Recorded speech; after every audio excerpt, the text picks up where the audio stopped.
Donc voilà, nous sommes ici au FICAM et ça y est, ah oui.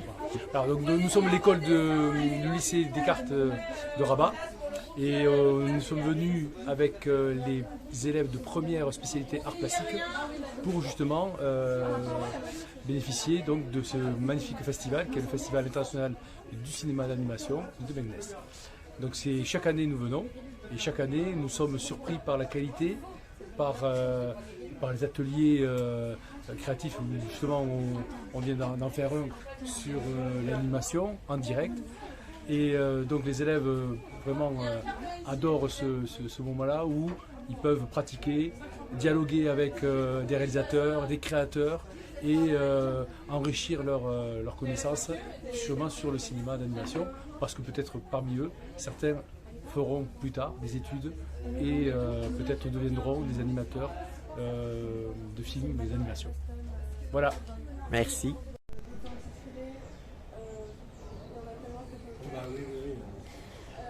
Bon, illustration par exemple, on travaille énormément des affiches, c'est quelque chose que fait beaucoup à l'ESSAV aussi. Donc tout ce qui est film, affiches. L'école c'est une école qui est très centrée sur la typographie, c'est quelque chose de très important.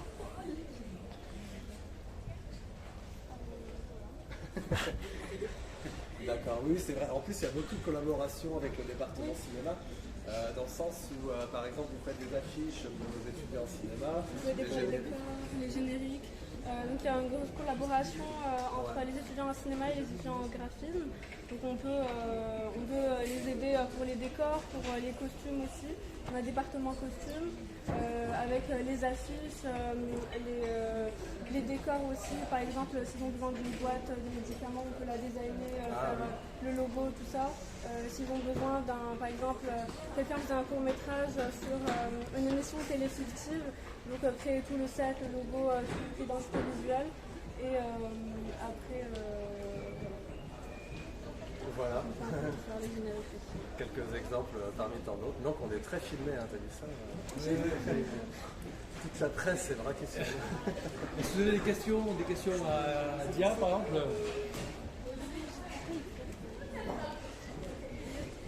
Oui. Oui. On va dire que vous allez acquérir des compétences. Allez, Camilla. Oh, c'est bon. Par rapport aux intervenants, c'est sur 5 jours et vous allez acquérir des compétences. Mais est-ce que c'est pas, on va dire, très peu? C'est-à-dire que ça va être rapide, vous allez avoir un projet à la fin, vous devez les rendre, mais la compétence que vous avez, on va dire, acquérie, elle va pas disparaître au fil du temps parce qu'après il y a encore un autre et l'espace ne s'oublie pas. Ok, alors en fait, les 2 premières années, on a énormément de cours techniques. Donc on va avoir un projet, mais ce sera purement technique, donc c'est très important d'avoir des bases. Et après ça, on a des ateliers qui sont beaucoup plus créatifs. Donc avec ces bases techniques, on a avec un intervenant qui est plus technicien professionnel des logiciels, là on va avoir des ateliers qui sont beaucoup plus créatifs, on va utiliser ça. Donc c'est vrai que c'est très court, mais on travaille beaucoup, donc on va pas juste... c'est pas de 9h à 17h30, on va quand même un peu avancer. Et c'est aussi des professionnels du métier, donc c'est pas que des professeurs. Donc c'est vrai qu'on avance vite et le directeur de notre filière, une phrase qui me dit beaucoup, c'est art designer graphique, c'est travailler sur plusieurs projets en même temps. Et il y a une certaine capacité de rapidité et d'efficacité qui est très importante à acquérir. Et ça, dès la première année, on commence à le faire. Donc à la fin, on peut vraiment sortir en une semaine. 5e jour, on a quand même des projets assez conséquents et assez finis. Et aussi, n'oublions pas qu'il y a aussi des enseignants permanents à l'école. Donc autrement dit, pour des projets qui doivent être menés sur un plus long terme, une année par exemple, pour un projet de fin d'année, ou pour des matières qui doivent être dispensées de façon plus régulière, une fois par semaine, etc. Vous en graphisme, vous avez Sybille, vous avez Yvon, vous avez Maha, qui sont là du matin au soir, toute l'année, et qui peuvent aussi donner des cours de façon plus continue, plus étendue, encadrer les projets, faire un suivi, mettre par-dessus ton épaule pour voir ce que tu fais et te guider un peu. Donc, mais effectivement, c'est vrai que comme ce sont que des professionnels, en fait, On n'est pas forcément pour l'enseignement façon, alors prenez pas mal, mais façon lycée. C'est-à-dire que c'est pas 2 heures ici chaque semaine pendant toute l'année, puis 2 heures de ça l'heure d'après, non. L'idée c'est vraiment d'être à fond pendant 1, 2, 3 semaines sur un atelier avec une thématique bien spécifique, d'avoir les meilleurs professionnels qui peuvent venir du Maroc, de Belgique, de France, tu vois, des réalisateurs, des designers, des gens qui vont vraiment pour ça, en font leur métier depuis déjà 10, 15, 20 ans. Et donc du coup, sous leur encadrement, c'est beaucoup plus productif parce qu'il y a une énergie en fait qui est créée, tu vois. L'idée, c'est pas d'avoir de 8h à 9h un cours et la semaine prochaine, devoir attendre la semaine prochaine pour avoir encore ce cours et entre-temps, l'énergie se perd. Donc voilà, c'est un peu l'esprit. Et si vous continuez ma réponse, par exemple, on a des ateliers en 2 parties. On va faire une identité graphique avec un professeur pendant une semaine et le site web une autre semaine. Ou en animation, on va avoir 2 semaines minimum, parce que ça prend quand même beaucoup de temps. Donc pour faire un générique, une semaine, c'est pas possible. Donc voilà, ça dépend de l'atelier, ça dépend des professeurs aussi et de l'avancement. Et on a des fois des professeurs très sympas qui nous laissent quand même le week-end si vraiment on est en retard. On les voit souvent bosser le week-end et la nuit. Les SAV est ouvert toutes 24 heures sur 24. Moi je trempe là-bas. Ouais. Comme le dit Cédric, de toute façon, designer, c'est un métier à 24. C'est-à-dire que même quand on est chez soi, il y a des choses autour de nous, des affiches dans la rue, tout ça qu'on regarde, qu'on va analyser, tout ça. Et on ne peut pas s'empêcher d'avoir des idées, de vouloir faire ceci et mieux que cela. Donc ça devient vite une véritable passion, en fait, une véritable obsession. Est-ce que j'ai répondu à la question? Ok. Je ne sais pas s'il y a d'autres questions ou commentaires. Question. En même temps, je vous envoie les photos. D'accord. En tout cas, bon, là, peut-être que vous n'avez pas de questions tout de suite, peut-être que c'est pas encore dans vos idées. Ah oui. Pardon. Par rapport à la notation des projets, est-ce que la notation. les projets sont On est très précis. Non, mais c'est-à-dire que chaque projet est noté de façon séparée et que ça fait une moyenne générale, ou bien il y a un grand projet qui se fait pendant toute l'année et qui a une note qui va être... Les deux. Alors, c'est les deux. Ouais, je suis dans le cas. C'est mon Elle est en dernière année là, tout le monde. C'est ça. Du coup, c'est mon projet de fin d'études qui m'attend là à Marrakech. Et on a toutes les semaines ou toutes les 2 semaines un atelier. On va être noté par rapport à cet atelier-là. Et en parallèle, on a notre projet de fin d'études qui est noté continuellement avec un suivi. Et on va avoir notre note à la fin. Donc c'est en parallèle. Voilà. Et un truc aussi, c'est que les ateliers peuvent parfois être reliés entre eux. Oui. Par exemple, sur un projet, on peut avoir un atelier écriture, puis après un atelier storyboard, puis ensuite un atelier animatique. Enfin, l'idée, c'est aussi de faire un film, par exemple, mais d'atelier en atelier, de le développer vraiment de A à Z, avec des intervenants. On peut avoir un intervenant spécialisé en storyboard, mais qui par contre n'y connaît rien en animation 3D, donc il va laisser la place la semaine suivante à son collègue qui va prendre la relève. Et l'idée, c'est que parfois, sur plusieurs semaines, plusieurs mois, on a un vrai projet qui peut vraiment se créer, tout ça, dans la continuité. Et aussi par rapport aux notes, on a donc les projets qui sont donc des ateliers. Et en fin de semestre, on a un bilan général où on présente tout ce qu'on a fait pendant tout le semestre. Et là, ça peut vraiment changer. C'est une autre note. Et quand on voit est-ce que tout est homogène, est-ce que c'est clair, est-ce qu'il y a une vision. Donc là aussi, ça peut changer. Même comment tu présentes un projet, c'est très très important. Donc on a aussi des cours de présentation de plein de choses. Et ça aussi, ça rentre en compte avec les notes. Mais généralement, ça va. T'es encore vivante. Oui, après 3 ans, ça va. Voilà, c'est ça. Bon, on verra dans 2 mois à quoi tu ressembleras. J'ai 1 mois et 1 semaine. Une question.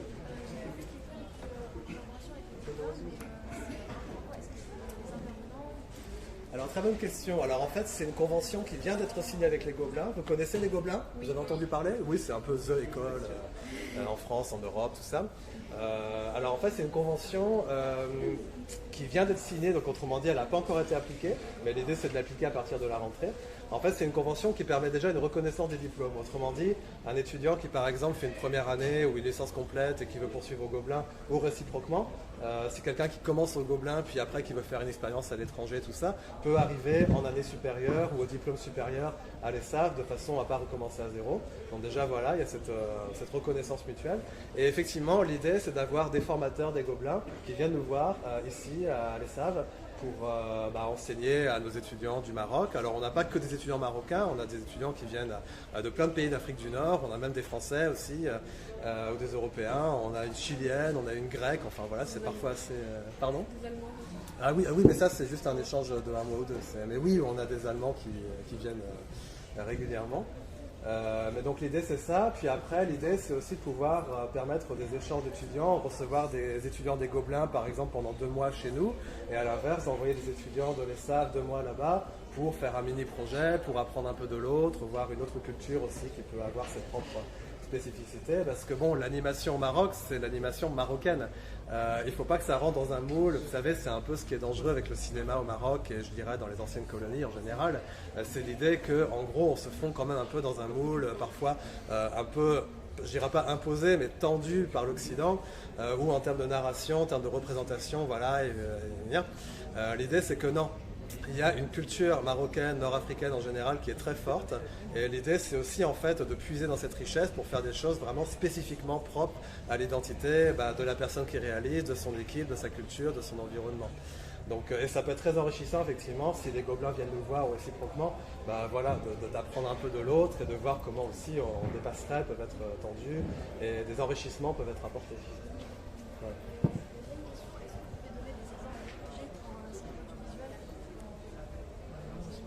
Alors tu veux dire des projets de fin d'études ou plutôt des petits ateliers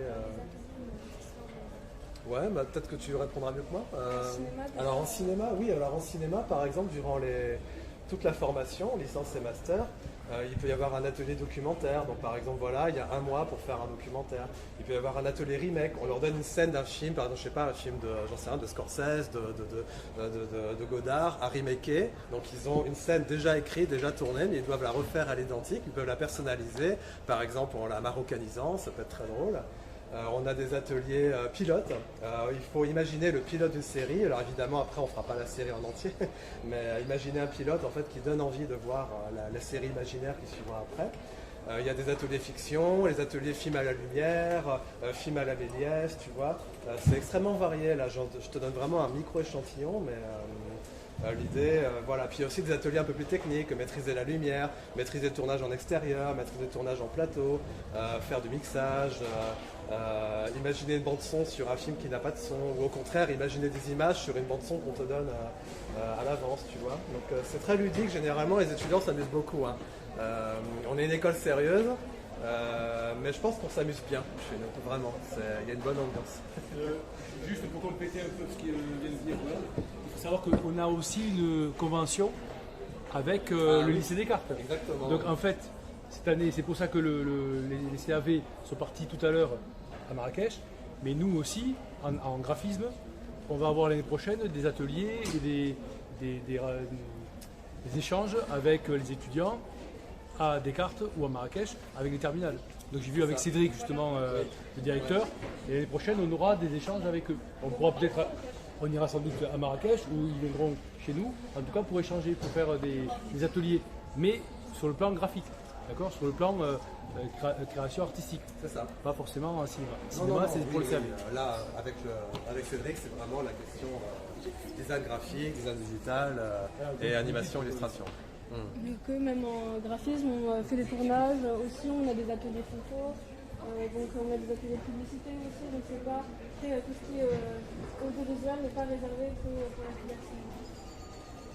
Oui, effectivement, il y a beaucoup de passerelles. Dans les 2 cas, on leur apprend à faire une publicité ou des petites animations, des génériques. Faire un générique, ça paraît simple comme ça, c'est juste des mots qui défilent, mais en fait non, c'est super compliqué un générique. Et encore plus quand on veut que le générique soit graphique avec des images, des couleurs, des illustrations. Vous connaissez des beaux génériques, j'imagine, hein, les génériques de Tim Burton ou de Hitchcock ou même de films d'animation. Voilà, ça demande parfois plus de travail que le film en lui-même. C'est aussi quelque chose qu'on apprend. Est-ce qu'il y a des questions? Encore des questions sur le prix, peut-être, non? Des choses qui font mal, là. Oui, des choses qui font mal. On a des brochures aussi, je ne sais pas si vous voulez les prendre. Ceux qui sont intéressés.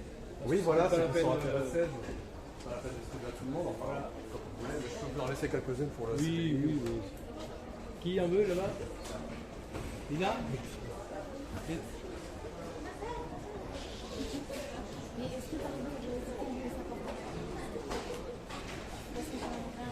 Dans la brochure. Qui revient? Tu lis la brochure. C'est doute derrière. Je crois qu'il a les 5 000 ou 6 000, c'est comme les 5-6 000, non euros. Ah ben oui.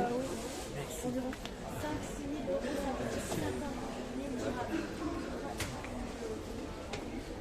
Gardez-le.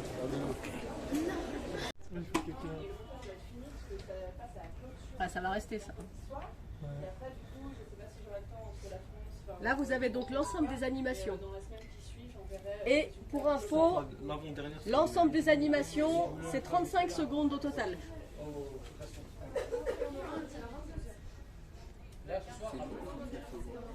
C'est pas mal hein, pour 20 élèves.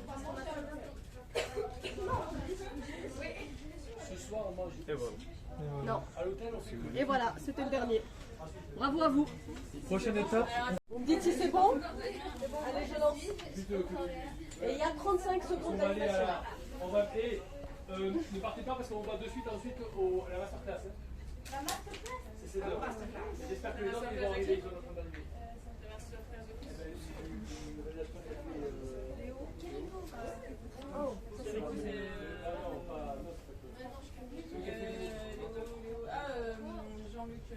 Jean-Pierre Grandjean.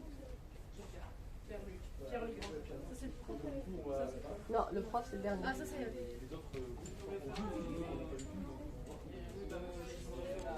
Et voilà. C'est tout bon? Vous me dites si c'est bon? Lance. Allez, c'est parti. Donc 35 secondes d'animation au total.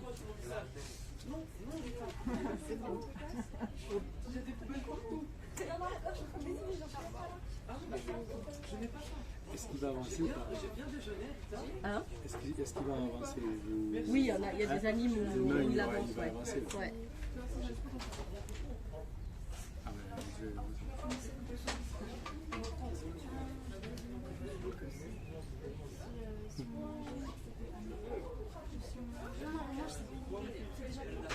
Et voilà, bravo à vous.